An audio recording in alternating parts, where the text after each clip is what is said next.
Assalamualaikum warahmatullahi wabarakatuh. Ketemu lagi sahabat dua di Batam dan di manapun berada. Ketemu lagi dengan kami dari Ajwa cabang Batam. Di sore hari ini kita akan ngobrol-ngobrol kembali ya Pak Amri ya. Betul, hari siang ini Topiknya apa nih Pak? Yang di tengah hujan, hujan tadi. Iya, Batam hujan. Tapi udah berhenti ya? Hujannya di mana-mana, tapi ini ada hujan, kemudian di sisi lain hujan lagi. Itu hal yang menarik kalau kita ngebahas hujan di Batam. Iya, karena unik ternyata. Hujan di Batam itu tidak mengenal tempat. Betul, jadi betul. Bahkan di satu row jalan, sebelah kiri hujan, sebelah kanan bisa tidak hujan.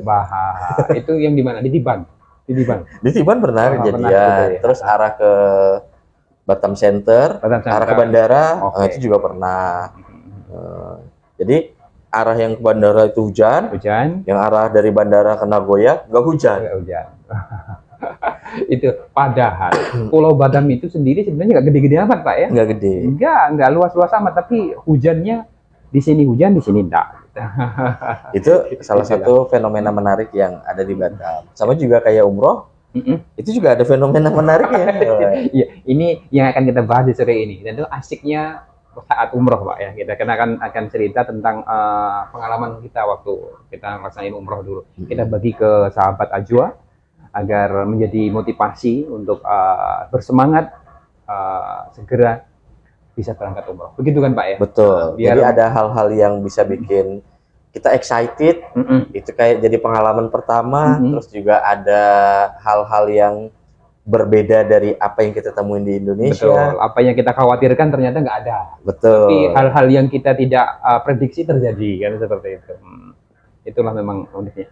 Ngomong-ngomong Pak Amri, waktu dulu umroh, boleh cerita Pak yang paling berkesan, tidak terbayang sebelumnya, tapi ternyata ternyata terjadi seperti apa Pak? Ayo. Jadi awalnya banyak hal sih. Saya sempat sewaktu umroh pertama kali sempat mengira saya ini bakal jadi orang Indonesia yang sedikit lah, atau diantar sekian banyak masyarakat dari seluruh dunia gitu, dari seluruh dunia hadir ke Arab Saudi. Wah, saya bakal ketemu banyak orang asing ini. Dan ketika sampai di Mekah, maupun di Madinah, kalau pengalaman saya itu pertama kali ke Madinah. Oh, terbang dari Indonesia-nya, rutenya ke Jeddah ke Madinah dahulu ya. Oke. Nah, yang saya bikin shock pertama, kita begitu sampai di Arab Saudi, lah ini kok rasanya nggak jauh beda juga sama Indonesia. Yang dijumpain orang Indonesia juga. betul. Kebanyakan orang Indonesia. Bahkan pedagangnya pun sambutannya sambutan Indonesia Pak ya. Betul. 100.000 waktu itu 100.000 siapa? 100.000 Jokowi, Prabowo. Dua. Ada 100.000 Jokowi, 100.000 Prabowo. Ada juga. Ada yang kalau saya dulu karena saya berangkat itu waktu masa transisi. Habis selesai pemilu. Kalau saya 3. Waktu itu 100.000-nya 100.000 Prabowo boleh, Anies boleh, Jokowi boleh, begitu waktu itu lagi kampanye ya. waktu kampanye. Itulah asiknya waktu itu. Kita belanjanya bisa pakai 100.000 Jokowi boleh, 100.000 Anies boleh, 100.000 Prabowo boleh, begitu waktu itu. Seperti itu. Jadi ini yang jadi hal menarik buat Sobat Ajwa, bahwasannya kalau kita ke Arab Saudi itu sebenarnya nggak perlu bawa duit real banyak-banyak. Iya. Kenapa? Duit 50.000 dan 100.000 kita laku di Arab Saudi.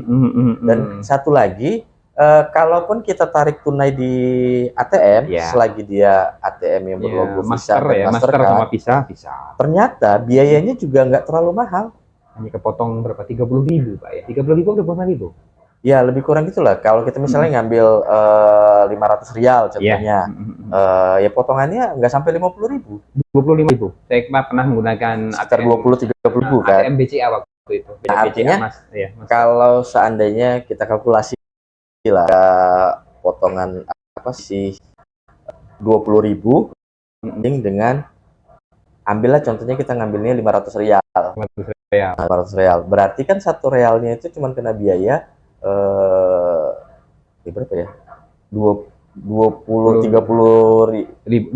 kalau 25.000 ya? Sekali tarik. 25.000 dibagi 500. Itu kan berarti sekitar 4 berapa? Ayo. Coba kalkulator dulu, kalkulator. Dibantu kalkulator. 25.000 dibagi 500 berapa? Berarti kan 250 dibagi 5. Iya. Ya 5 lah, Pak. 5 berapa itu? 5 rupiah. 5 rupiah. Atau 50. 25.000 dibagi 500 real. Dibantu admin? Ya, kalaupun 50 rupiah, artinya kursinya itu selisihnya nggak lebih mahal daripada kita tukar di money changer. Betul. Karena kan di money changer itu kadang selisihnya bisa sampai 100 rupiah per real. Betul. Ini bukan 100 rupiah. Biasanya kan 1.400 itu kita beli, kita jualnya di 1.200. 200 perak. Bisa 200 ini. Kurs kita dari ini. Ya, artinya kan belajar dari pengalaman itu akhirnya saya berpikir, lah bawa uang sakunya cukup 100 real aja cukup lah kalau cuma untuk belanja-belanja kecil-kecil. Karena selebihnya kita bisa menggunakan tarik tunai di ATM. Dan bahkan sekarang infonya KRIS juga bisa ya? KRIS masuk ini belum ya? Malah baru di Asia mungkin Pak. Di Asia kayaknya. Kita belum dapat Asia. Kalau ke Malaysia, Singapura kayaknya sudah KRIS sudah mulai bisa akses di ASEAN. Tapi kalau di Saudi kayaknya untuk KRIS-nya belum. Betul. Nah, jadi pengalaman mengasihkan. Waktu berangkat. Beda kita biasanya kan awal-awal dulu sebelum kita umroh kan pengalamannya kan domestik nih, atau keluar negerinya di Asia gitu kan. Nah sekarang ini kok langsung Saudi waktu itu, kemudian kumpul dengan jamaah yang banyak, mulai dari di situ rombongan kita ada kiainya, ada orang dari daerah kampung, ada yang tua, ada yang muda. Kan Amri waktu pertama berangkat kesannya itu luar biasa sih. Karena kita ketemu banyak orang, yang muda ada, yang tua ada, dan kita melihat banyak karakter orang-orang. Bahkan ada pasang suami istri yang kita lihat adem-adem aja, keluarga yang rukun. Tapi nanti di situ sih malah ada yang ribut. Ada Pak ya? Ada kayak gitu. Iya. Itu kan sesuai dengan ini. Sesuai dengan hadisnya Nabi. Kalau ingin mengetahui karakternya seseorang, maka ajaklah safar. Di saat safar itulah karakter aslinya keluar, Pak. Bakal muncul. Iya, bakal muncul. Iya. Saat bepergian, kalau ingin tahu karakter orang lain yang ingin diketahui, maka ajaklah safar atau ajaklah bepergian. Saat bepergian itulah karakternya muncul. Nah, bahkan sewaktu sa'i. Sewaktu sa'i, yang berangkat suami istri. Iya. Tapi istri jalan duluan. Suaminya ditinggal. Lagi ngambek tuh, Pak. Jadi itu fenomena unik lah. Artinya balik lagi tergantung niat ya, niat awalnya atau amalan atau segala kita waktu di tanah air. Apa yang kita lakukan di tanah air itu akan nanti terpotret tidak jauh lah nanti di Arab Saudi. Tapi garis poin yang kita harus garis bawahi Pak Amri, bahwasanya kan jangan takut dengan apa yang dikatakan orang, katanya nanti kita waktu umroh akan dibalas sesuai dosa-dosa kita waktu di Indonesia sebelumnya. Tergantung niatnya. Kalau memang kita niatnya umroh itu untuk memperbaiki diri, insya Allah juga maha tahu. Beliaunya pasti akan menunjukin kita jalan yang terbaik dalam prosesi umroh itu menjadi lancar dan dipermudah oleh Allah karena niatnya ingin memperbaiki diri. Tapi kalau umrohnya mungkin terselip niat, aku mau pamer karena aku ini orang terkaya di kampung atau orang kaya di kantor, ya mungkin akan diuji di beberapa perjalanan. Karena kan belum percaya dari niatnya dulu kan gitu kan. Belum lillahi ta'ala, masih karena sesuatu kan gitu kan. Mungkin yang diuji itu mungkin di situ. Asalkan kita berangkat tapi sudah diniati dengan niat yang tulus, kemudian kita sudah sholat taubat, kita sudah memohon ampun kepada Allah, bahwasanya kita berangkat umroh ini untuk benar-benar ibadah, untuk memuja-muji asmanya, kemudian kita datang ke rumahnya, ke Baitullah, itu insya Allah kita lancar semua. pengalaman kalau saya dulu Pak Amri waktu berangkat nih, kebetulan dulu saya menghandle 180 jamaah, 3 bus sekaligus. 3 bus. 3 bus. Saya megang dari pengendalian keuangannya. Waktu itu tadi balik-balik ke real, karena yang dibawa ini orang kampung semua, banyak tuh ke realnya dari Indonesia. Mereka kan tidak familiar bawa kartu nih. Ya, betul. Semua titip di Indonesia bentuk uang rupiah sekian juta dititip ke kami yang bawa itu sampai di Arab Saudi, nanti mereka akan ngasihkan realnya gitu kan. Nah itu pengalaman saya yang ini bener-bener waktunya ada yang sabar, ada yang tidak, karakternya mulai semua orang kan ada yang nanti dulu Bu ya sabar, ada yang nggak apa-apa gitu, tapi ada yang aku nih cepet ingin belanja, baru sampai di baru mendarat sudah kepingin jajan. Kayak lagi memang karakter jamaah itu macam-macam, dan yang memang kalau ini idealnya, tapi bukan berarti kita dalam artian orang tua yang mau umroh tidak boleh, justru semua niatan itu niatan baik, tapi kalau idealnya umroh itu usianya usia 40 seperti kita lah Pak, 30 40 usia umroh ideal gitu. Ideal. Iya, jadi ideal. Fisik masih cukup kuat dan tenaga masih ada, bisa menikmati semuanya, baik lahir batinnya bisa menikmati, karena kan kita mau kemana kita masih kuat, mau ibadah kita insya Allah juga didukung dengan fisik. Tapi kalau untuk yang tua-tua, bukan berarti yang untuk emak bapak yang mau berangkat umroh kemudian jangan umroh ya, justru umroh, tetapi memang idealnya itu selagi masih muda ayo ya umroh gitu. Ya pesannya sih sebenarnya gini, umrohlah selagi masih muda dan kita masih kuat, secara fisik. Betul. Jadi secepatnya sesuai dengan kemampuan kita. Kalau kita udah mampu jangan ditunda-tunda, langsung tunaikan umroh, karena di umroh itu semuanya kan kita dapat, ketenangannya dapat, kemudian pahala yang berlimpah dijanjikan oleh Allah dapat. Dan kita pun juga rezekinya akan diganti Allah berkali lipat kan, seperti itu. Nah, Ajwa memfasilitasi itu loh. Ajwa siap memfasilitasi itu.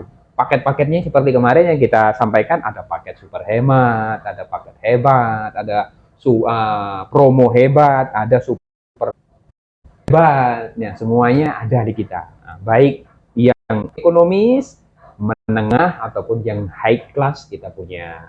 Ada paket jalan sambil olahraga, jalan jogging ringan, adanya kepleset masuk masjid. Luar biasa. Kepleset bisa masuk masjid bersama Ajwa, tapi jangan kepleset Bapak. Kalau kepleset kesannya nanti jatuhnya akan sakit kalau kepleset. Ya kita selangkah sampai masjid lah. Kalau kita koreksi lah Pak, jangan kepleset lah Pak. Sebetulnya bukan. Kalau kita bilang sangka masuk masjid, yang tadinya orang mendengarkan itu biasa aja, tidak terdistract. Tapi kalau kita bilang kepleset masuk masjid, kok bisa kepleset?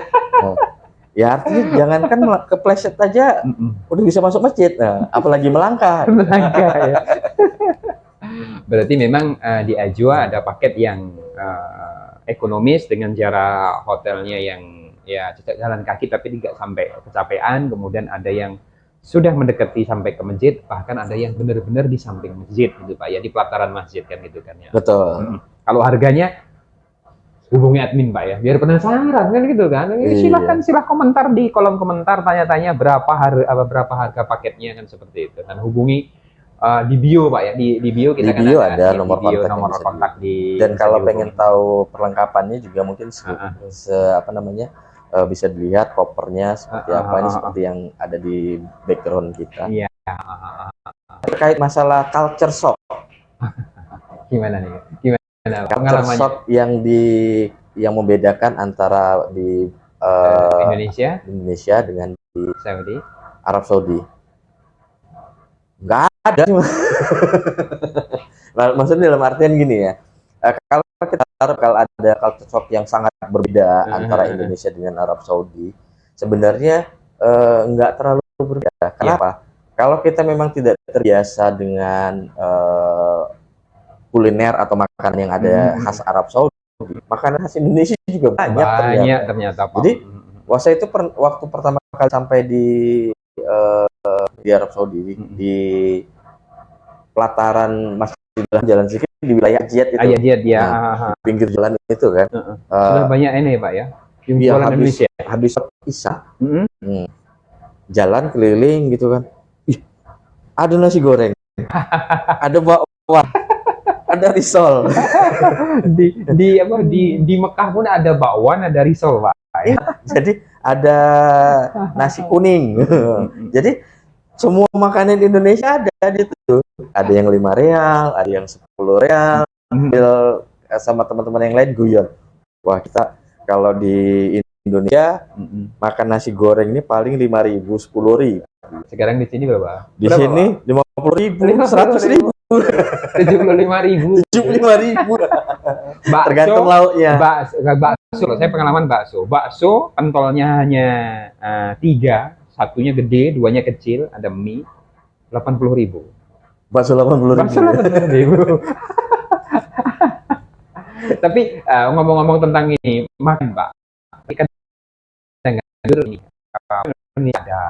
Ini memang rasanya tidak otentik Indonesia. Ya. Tapi hanya saya sampai ya. Itu kan rombongan ini waktu saya berangkat itu kan terdiri 2 tower hotel nih, berbeda hotel itu kan. Karena kan waktu itu tingkat huniannya hotel A ini padat, maka sebagiannya di hotel B. Nah, waktu itu ternyata di hotel A itu makanan Indonesia otentik banget, Pak.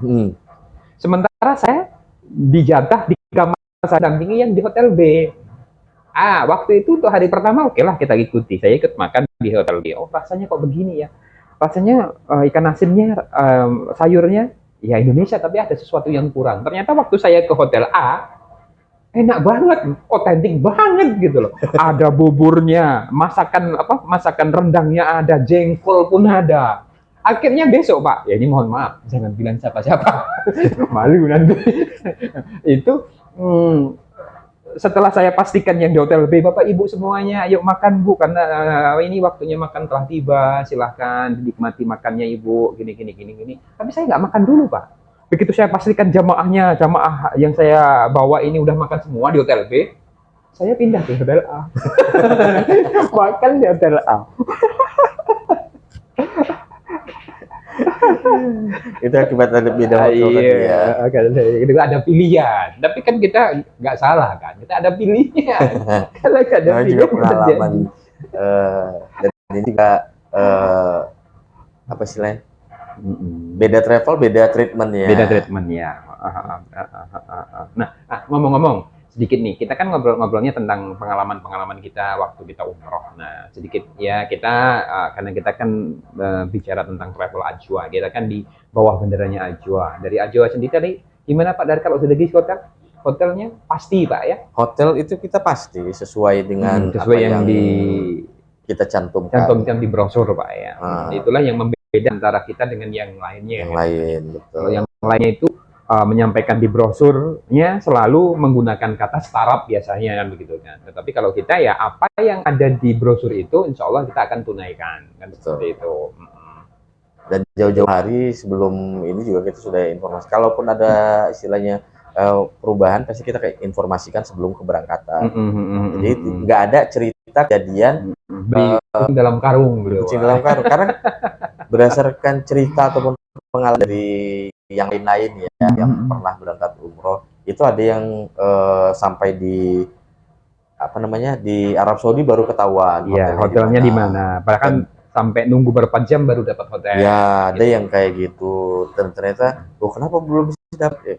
Ternyata karena belum terbooking. Hotelnya belum di-booking. Dan ini yang kalau ngelihat dari medsos juga gitu, ada yang sampai diusir dari hotel. Masa ini itu jangan sampai itu terjadi seperti itu. Maka buat sahabat Ajwa, berhati-hatilah saat memilih travel, jangan hanya sembarang milih harga yang murah, Pak ya. Betul. Kalau toh ada yang lebih ekonomis, tentu kita sebagai calon jamaah perlu kita bimbingkan untuk antara travel satu dengan travel lain. Tapi jangan semata-mata karena dinilai uangnya, dari dinilai tarifnya. Karena di tarif itu pasti setiap travel ada spesifikasinya, kan seperti itu. Betul. Jangan kemudian ada yang kalanya murah, tapi murah itu sendiri pasti juga ada konsekuensinya. Konsekuensinya pasti ada, Pak Amri ya. Betul. Murah itu ya biasanya, ada apa istilahnya? Ada rupa, ada harga. ada harga, ada rupa. Ada harga, ada rupa. Betul.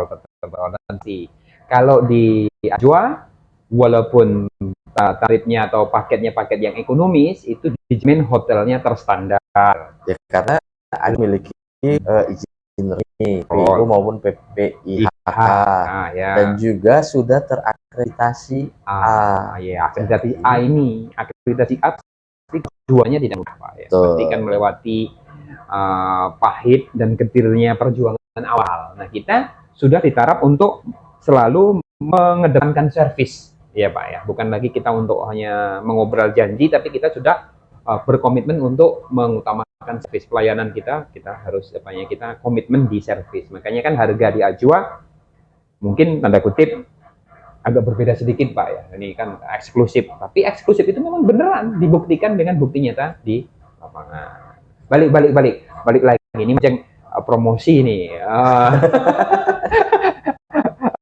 Balik lagi ke pengalaman, Pak. Apa yang berkesan pertama kali waktu sampai di Madinah? Waktu itu kan Bapak ke Madinah dulu nih. Berapa hari Pak di Madinah waktu itu? Di Madinah waktu itu 5 hari. 5 hari di Madinah berarti 5 hari di Madinah, 5 hari di Mekah. 5 hari di Madinah, 5 hari di Mekah, 1 hari di Jeddah, 1 hari di Jakarta. Karena banyak transit. Pak ya. Berarti 14 hari itu. 14 hari. Oh, iya. Tapi 14 hari banyak transit. Kalau mencari banyak di Arab Saudi, Tanah Suci nggak masalah. Ini banyak di jalan ternyata. Banyak di jalan. Pengalaman itu ya. Inilah yang membedakan kita berani mendeklar bahwasannya terbang langsung dari Batam itu jauh lebih menguntungkan daripada kita transit ke negara sini. Ya, transitnya ke bandara negara lain, transitnya nginep di kota lain. Betul. Jadi itu ya nggak worth it lah istilahnya. Dan itulah menjadi yang kita menjadi keunggulan Ajwa, terbang langsung dari Batam sampai di hari yang sama. Sampai di hari yang sama. Baik itu berangkat maupun pulangnya kan seperti itu. Ya, dan kita ngomong-ngomong Batam ke Jeddah berapa lama Pak? 9 jam. 10-an jam ya Pak ya. 9 sampai 10 lah Pak ya. Karena kan faktor cuaca di atas mungkin agak ngelambat dikit kalau bisa ngegas cepet gitu. Kalau saya pilotnya sejam sampai ya. Sampai rumah sakit. Oke. Ya, sahabat aja. Ini di sore ini bincang-bincangnya santai ya. Kita bincang-bincang santai tapi bahasnya saat umroh ya. Kita sedang membahas sukanya lah. Kalau dukanya nggak usah dibilang Bapak. Dukanya sebenarnya hampir nggak ada sih. Tapi hal unik banyak dijumpain suatu umroh. Karena dari berbagai negara itu ternyata kalau kita perhatiin itu macem-macem. Contohnya dalam hal sholat ya. Ada yang di sini, kita di sini. Bener. Ada yang di sini. Ada yang sama sekali lepas setang. tidak yang dipegang lagi gitu ya. Ya lepas begitu aja, kayak waktu kita Sami Allah liman hamidah gitu kan. Kalau kita orang dari Indonesia gini lepas, ada yang orang di sini kan gitu kan. Betul. Jadi ada yang takbirnya duduk di antara dua sujudnya tidak berbeda-beda. Nah, itulah letaknya Allah. Kalau saya mengambil hikmah, itulah letaknya Allah ingin menunjukkan bahwanya kamu itu berbeda-beda tapi satu. Kamu itu semua adalah umatku. Bineka tunggal ikanya umat muslim. Itu bisa kita terjadi waktu di depan Ka'bah. Di depan Ka'bah, benar. Setuju. Jadi beragam manusia, umat muslim ada di situ dengan berbagai karakter, berbagai macam warna kulit dan berbagai macam apa istilahnya? Cara cara ibadah ini maksudnya ini jadi agak susah ngomongnya, di ujung lidah tapi memang ngeluarinnya susah. Itu karena kan tergantung mazhabnya ya. Betul. Kalau kita yang kemarin, yang mohon maaf lah, kadang-kadang itu kita merasa, saya sendiri merasa, wah badan saya udah tinggi nih, tapi ternyata waktu di depan Ka'bah kita kayaknya orang Afrika, Pak. Bau pula, Pak. Keringatnya ternyata bau gitu. Kita merasa, wah saya rombongan dari Indonesia pun udah tinggi nih. Nah, tapi ternyata waktu di depan Ka'bah, waktu kita tawaf itu kan dekat dengan orang Afrika, nah kita sampai di ininya, Pak, kena wah. Terus satu lagi, nah ini kalau mau cari oleh-oleh nih, berdasarkan pengalaman, jadi jangan fokus ke satu toko. Oh gitu, kita harus banding toko. Gitu, bandingin dengan berbagai macam toko. Bahkan kalau apa namanya, kalau bisa cari referensi itu dari medsos, nah itu bisa kita pilih, bisa kita jadi referensi, tapi jangan dijadikan patokan. Betul. Jadi jangan, oh di medsos A dibilang, oh sini murah, langsung ke sana. Enggak, lebih bagus saling membandingkan. Betul. Karena ini kejadian, waktu itu saya cari coklat Dubai. Coklat Dubai, oh itu yang terkenal. Nah, yang ada apa namanya, pistachio, apa sih namanya? Iya. Nah, pokoknya itulah titipan anak gadis soalnya. Anak gadis ya. Nah, jadi tempat yang awalnya waktu itu ada beberapa rombongan lah, sempat ngobrol-ngobrol, tanya, oh ini harganya berapa? 50 real. Oh, yang ini 45 real. Nah, yang ini pindah toko lain lagi 60 real. Kok mahal betul ini. Akhirnya saya pisah rombongan. Karena memang jadwalnya waktu itu santai kan, santai, jadi keliling-keliling di seputaran. Itu di Madinah. Di Madinah apa di Mekah? Di Madinah. Oh, di Madinah. Nah, di Madinah akhirnya saya jalan lagi keliling-keliling. Saya lupa lewat gate berapa dia.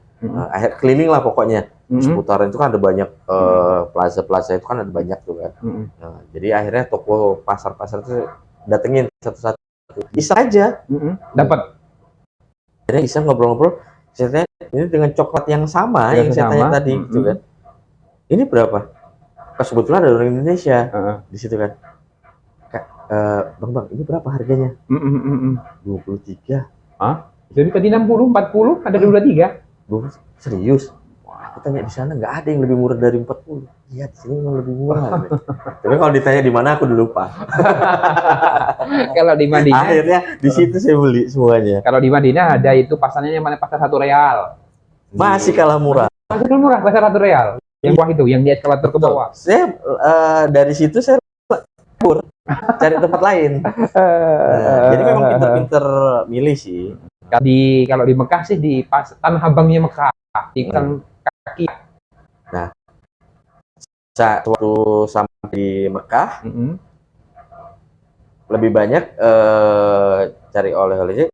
Kalau ke toko-toko ini kan harus nawar apa segala macam gitu kan. Akhirnya saya lebih milih ke supermarket aja.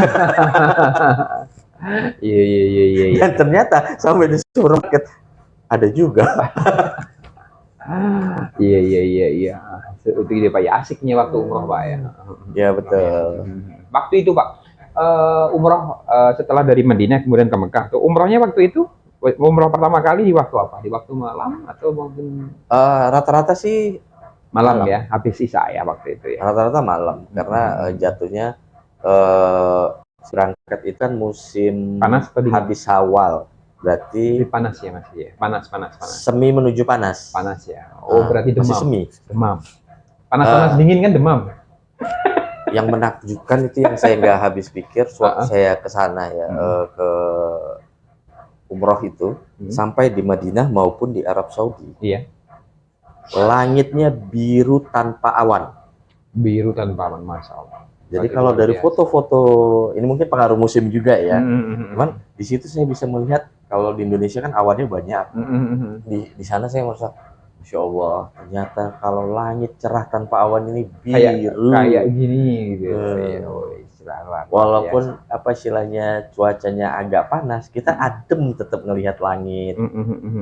Tapi memang waktu itu ya dibilang panas ya panas, lebih panas dari Indonesia, tapi panasnya tidak terlalu terasa. Maksudnya kayak ibarat kayak ini ya, udara-udara di pegunungan. Panas berangin. Nah. Ya, itu Bapak ya pengalamannya di musim peralihan ya. Musim peralihan. Kalau saya kebetulan di musim panas, Pak. Di musim panas dan di musim dinginnya nih ya. Di musim panasnya nih ya, musim panas sekali dan dingin sekali. Saya melewati dua. Kalau yang di peralihan saya belum pernah ya. Karena pengalaman umroh yang ini yang pertama itu di musimnya musim panas. Musim panas itu kalau boleh kita bilang seperti kayak kita lagi bantu orang lagi hajatan di kampung, tapi kita bagian tukang ngaduk dodol. Seperti itu lah panasnya waktu itu. Ini panasnya kok seperti kayak lagi ngaduk dodol di waktu kita bantu orang hajatan gitu kan. Panas Pak, waktu kalau di musim panas tuh benar-benar ke muka panas. Tapi ya hanya antara hotel sampai ke masjid. Di hotel kita dingin, masjid juga dingin. Ya hanya memang hanya di perjalanan aja. Hanya antara dari hotel kita menuju ke masjid. Panas-panasnya kita di Masjidil Haram, contohnya kan itu yang terasa panas. Kalau di Madinah kan ada payung-payung gitu ya, tempat teduhnya lebih banyak. Kalau di Masjidil Haram di pelataran itu kan nggak ada tempat teduh, tapi kan ada kipas angin blower yang uap itu. Itu sangat membantu, ya? Sangat terbantu gitu. Tentu, ya. Jadi kelembaban itu ada gitu. Betul. Ya? Jadi kadang-kadang ketika mau ke masjid, saya nyari yang ada banyak. Tapi kalau Bapak sih karena musimnya musim semi nggak begitu terasa. Tapi kalau di musim panas Pak, yang paling terasa malah di Madinah. Di Madinah itu di waktu kita selepas dari payung-payung Madinah, kita masuk mau ke hotel itu kan pasti kita teman-teman itu ya di pedestrian itu kalau Indonesia kan biasanya pedestrian. Disitulah terasa panas sekali. Karena kan kita nggak ada pelindung, tidak ada blower lagi. Jadi memang merasakan panasnya benar-benar ke muka itu seperti kayak di depan lagi bakar ini ya, lagi bakar jagung atau lagi ngaduk ini. Ngaduk dodol. Tapi kalau di Mekah kan ya tadi kita masih bisa melipir di pinggir-pinggir hotel di pinggir ini, kemudian langsung kena blower tadi. Tidak begitu panas tapi istilahnya masih ada kadar airnya karena dari blower. Dan satu lagi kalau di matiin. Wah, ada apa itu? Yang ini sih apa namanya? Iya, ada iklan. Tadi ngomong apa ya? Jadi lupa. Masalah panas. Panas. Tapi kalau musim dingin, Pak, bener-bener dinginnya kalau di musim dingin di Mekah lebih nyaman. Karena di Mekah ini walaupun dingin dia tertahan. Karena kan dia konturnya kan ini kan seperti kayak cekungan begini kan. Kita kan di bawah. Jadi kan hawa dingin itu masih kayak tertahan. Dikelilingin bukit gitu ya. Ditahan oleh bukit dan ditahan oleh gedung-gedung atau hotel-hotel. Tapi kalau di Madinah musim dinginnya benar-benar luar biasa. Kan kalau di Madinah kan dia kan hamparan rata, kemudian benar-benar Pak. Mungkin waktu Indonesia hanya lihat film-film di Eropa yang waktu kita bersendawah gitu keluar uapnya. Gitu. Nah, ternyata kita pun bisa. Bahkan yang paling mendesak nih agak apa namanya Pak? Agak jorok dikitnya yang ini sampaikan. Ini kayak hidung ngerasa di batu Pak. Jadi es. Bukan. Jadi batu. Di kita keluarin susah, tapi kalau nggak dikeluarin kita tekan dari luar sakit. Nah akhirnya kan kita harus beristinjak ini kan, masukin kita hirup air, kemudian nggak keluarin, akhirnya dia melunak baru dikeluar. Itu luar biasa. Beku jadi es. Itu pengalaman di musim dingin. Kalau musim panas, saya pernah, mohon maaf karena kelelahan mungkin ya, karena kan kita berhikmat ke jamaah gitu kan, melayani jamaah dari siang, sore sampai tengah malam. Waktu itu kan dari pagi, dari subuh, kemudian sampai dengan maghrib sampai dengan tengah malam kita bantu jamaah nih. Waktu itu kan waktu di Madinah. Istirahat waktu itu saya istirahat jam berapa ya? Jam 12 atau jam 1 malam itu baru tidur. Jam 3 udah kebangun, Pak. Karena kan jamaah-jamaah yang lain yang di dalam kamar, yang satu kamar dengan saya itu kan mulai mau sholat subuh nih. Sudah ada panggilan azan pertama itu kan, azan yang malam yang jam-jam 3-an itu kan. Mereka udah keluar, nah otomatis kita terbangun. Waktu itu kan secara refleks kan kami begini kan, kok hidungnya kan kok sepertinya seperti kayak pilek gitu kan gini. Ternyata mimisan, Pak. Masya Allah, ini luar biasa karena hawa panas di waktu itu yang dipanas. Waktu begini nah, mimisan. Tapi alhamdulillah itu langsung teratasi begitu ya. Kita kan tahu tekniknya, kemudian minum vitamin. Itu mohon maaf agak ini ya, waktu panas. Kalau di dingin saya pernah merasakan hujan di Madinah, Pak. Berteduh di payung itu ternyata bocor. Di musim dingin, sudah dinginnya luar biasa minta ampun. Hujan pula. Waktu jadi kayak subuh. Hujan air es lah jatuhnya. Langsung nusuk ke tulang, Pak. Langsung terasa. Gitu. Jadi kalau mau terapi air dingin nggak perlu mandi hujan aja bisa ya? Mandi hujan nggak boleh. Terapinya terapi hujan air es. Gitu. Hujan air es. Tapi kalau satu hal yang yang paling asik kan itu jatuhnya apa ya? Susah gitu diungkapkan dengan kata-kata. Jadi memang banyak hal yang di luar ekspektasi kita dan ternyata seperti inilah kok keadaan di Mekah, di Arab Saudi dan memang apalagi di Madinah kita ngerasakan betul-betul situ sebagai kota yang tenang, rasanya adem gitu. Pengen sana lagi. Iya Pak. Tapi memang ada beda Pak. Kalau menurut saya pribadi ya, antara Mekah dan Madinah itu karakter kotanya berbeda.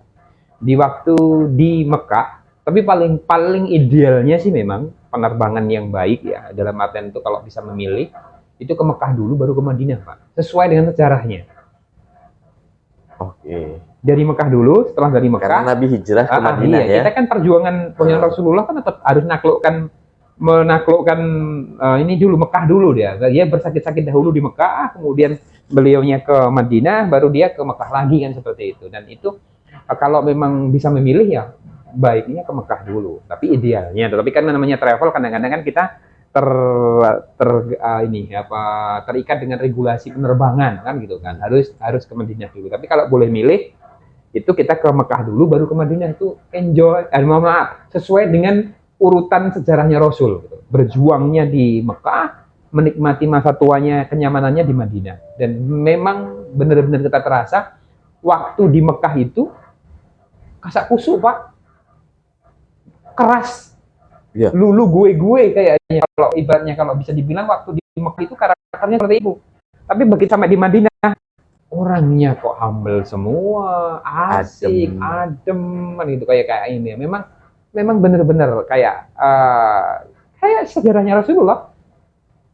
Bersakit-sakitnya di Mekah, ketenangannya di Madinah kan gitu, seperti perjuangannya seperti itu. Jadi seperti itu juga yang untuk Sobat Ajwa, sedikit gambaran mengenai kondisi umroh baik itu di Mekah maupun di Madinah.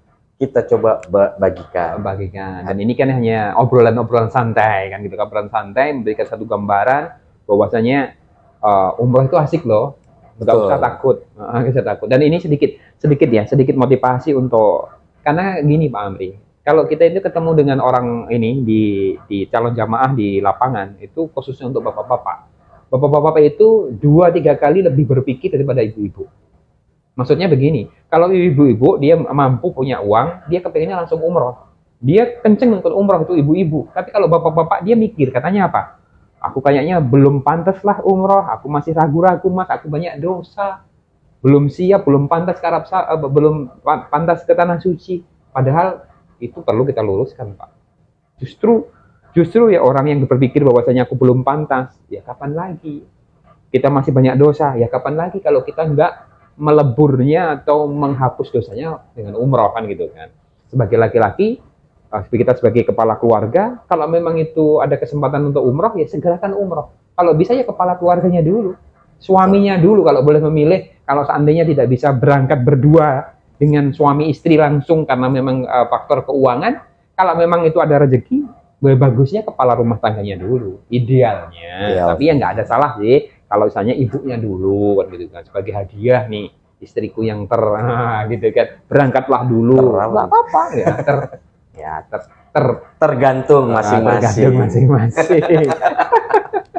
Ya, untuk bapak-bapak itu kemarin aku takut, kayaknya aku belum pantas ini menaikkan ibadah umroh nih, masih banyak dosa, belum siap kan seperti itu lagi.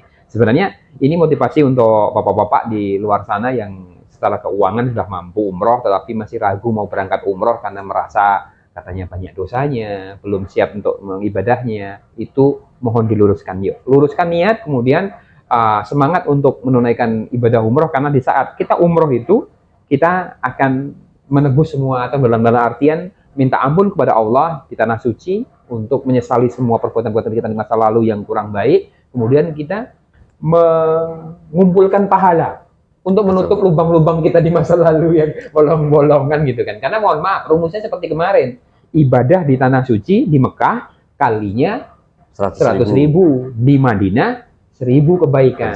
Nah, ibarat kata kita sebagai laki-laki yang banyak liku-liku, kita punya banyak liku-liku laki-laki, tapi udah laku. Udah laku ya. Kan ada liku laki-laki yang nggak laku-laku, tapi kita kan liku-liku laki-laki yang udah laku kan gitu kan. Betul. Ya, kita banyak dosa di masa lalu. Seandainya taruhlah dosa itu dinilai dalam dimasukkan dalam satu angka, dosanya 10.000 kan gitu kan. Seperti kemarin kan kita ilustrasikan, kita punya dosa 10.000. Kalau kita mau tebus di Indonesia susah ini. 10.000 yang mau kita tebus dengan satu sholat, hanya satu pahala di rumah. Kita ke masjid kalinya 27 karena berjamaah. Itu susah. Lama bayar utang dosanya itu, ini ya dosa kita itu tebusnya lama. Lain halnya apabila kita umroh ya Pak ya. Betul. Ya, kita bisa umroh sekali. Waktu kita umroh, di saat kita sholat wajib, sholat 5 waktu, satu kali sholat di depan Ka'bah atau di Masjidil Haram, kalinya 100.000. Sekali 10.000 langsung impas, langsung lunas. Langsung lunas. Yang lainnya numpuk deposito. Deposito akhiran maksudnya kan ya, deposito berjangka. Itu berjangka. Berjangka sampai akhir. Sampai akhir, ke akhirat. Bisa diambil nanti di akhir. Betul. Nah, untuk bapak-bapak, untuk kaum laki-laki, yuk luruskan niat. Kemudian apabila sesuatunya sudah ada, yuk segera umroh. Umrohnya bareng Ajwa Pak ya. Betul. Ajwa Batam. Ngomong-ngomong nih, dari tadi kita kan ngobrolnya kan, Ajwa Batam alamatnya di mana Pak? Ajwa Batam ada di Nagoya Hill Hotel, Jalan Tengku Umar, nomor 1, lantai 1 juga. Lantai satunya lantai 1 apa ini Pak? Lantai satunya mana? Oh, Nagoya Hill Hotel lantai 1, Jalan Tengku Umar, nomor 1. Nomor 1. Lubuk Baja. Lubuk Baja Batam. Kepala naga ini. Oke.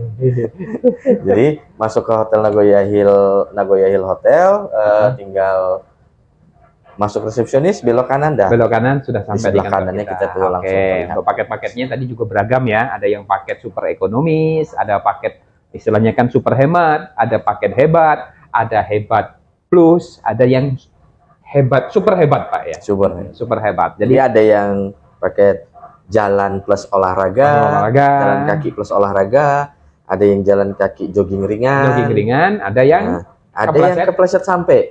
Tinggal pilih mau yang mana.